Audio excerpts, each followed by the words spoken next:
பகுதியில் பொதுமக்கள் பயன்படுத்தி வந்த பாதையை நூற்பு ஆலை நிர்வாகம் அடைத்ததால் ஆர்ப்பாட்டம். சிவகங்கை மாவட்டம் காளையார்கோவில் அருகே உள்ள திருநகர் பகுதியில் காளீஸ்வரர் தேசிய பஞ்சாலை கழகத்திற்கு சொந்தமான நூற்பு ஆலை ஒன்று சுமார் 77 ஏக்கர் பரப்பளவில் செயல்பட்டு வருகின்றது. இந்த நூற்பு ஆலைக்கு எதிர்ப்புறத்தில் திருநகர் பகுதியைச் சேர்ந்த சுமார் 100க்கும் மேற்பட்ட குடும்பங்கள் வசித்து வந்த நிலையில் காளீஸ்வரர் நுட்ப ஆலைக்கு சொந்தமான காலி இடத்தை அப்பகுதி மக்கள் சுமார் 20 ஆண்டுகளாக பாதைகளாக பயன்படுத்தி வந்த நிலையில் காளீஸ்வரர் தேசிய பஞ்சாலை கழகம் நிர்வாகம் பாதையை திடீரென எச்சரிக்கை பலகை வைத்து அடைத்ததால் மீண்டும் அந்த பாதையை திறந்துவிட வேண்டும் என சிவகங்கை எம்எல்ஏ செந்தில்நாதன் தலைமையில் முன்னாள் எம்எல்ஏ குணசேகரன் மற்றும் காளையார்கோவில் முன்னாள் ஊராட்சி மன்ற தலைவர் கேப்டன் அருள்ராஜ் முன்னிலையில் திருநகர் பகுதியைச் சேர்ந்த சுமார் 200க்கும் மேற்பட்டோர் ஆர்ப்பாட்டத்தில் ஈடுபட்டனர். மீண்டும் அந்த பாதையை மக்கள் பயன்பாட்டிற்கு கொண்டு வர வேண்டும் என கோரிக்கை வைத்துள்ளனர்.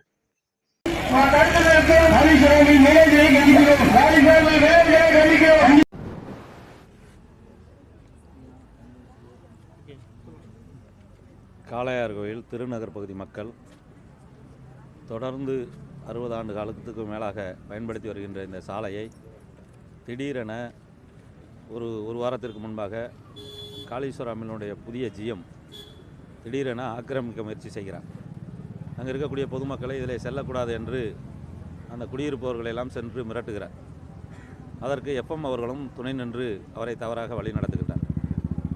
இந்த மில் ஆரம்பிக்கப்பட்ட 1965 ஆரம்பிக்கப்பட்ட காலத்தில் கள்ளிக்கோட்டை சோமசுந்தரம் செட்டியார் என்ற மாபெரும் தனவந்தர் வள்ளல் அவர் ஆரம்பித்தார்கள்.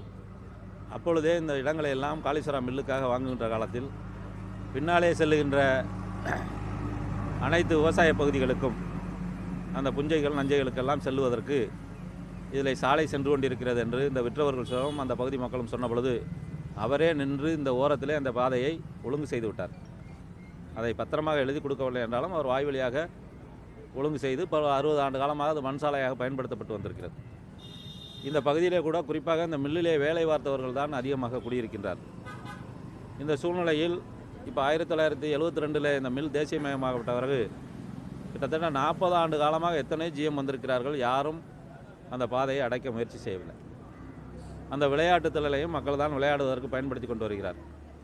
இப்பொழுது திடீரென இந்த ஜிஎம் எஃப்எம் அவர்களுடைய தூண்டுதலோடு சேர்ந்து இருவரும் சேர்ந்து அந்த பாதையை அடைக்க முயற்சி செய்கிறார்கள். அதை தவிர்க்க வேண்டும். இந்த பாதையை அரசு நிர்வாகம் உடனடியாக இது ஏற்கனவே ஒரு 3 ஆண்டுகளுக்கு முன்பாக இன்றைய ஊராட்சி மன்ற தலைவர் அவர்களால் இந்த பாதை தார் சாலையாக போடப்படுவதற்கு தீர்மானம் பஞ்சாயத்திலே போடப்பட்டிருக்கிறது. இப்பொழுது நீங்கள் கூட இந்த சாலையை பார்த்தீர்களானால் சாலையாக இருக்கிறது, ஒன்றும் புதுசாகலாம் ஒன்றும் இல்லை. இப்போ அந்த சாலையை போடுவதற்கு தீர்மானம் ஊராட்சி மன்றத்தில் இருக்கிறது, ஊராட்சி ஒன்றியத்தில் இருக்கிறது. இவ்வளவுக்கு பிறகு இந்த சாலையை கிட்டத்தட்ட 1000 வீடுகள் இருப்பதாக இந்த திருநகரில் சொல்கிறார். அதனுடைய தொடர்ச்சியாக பல நகர்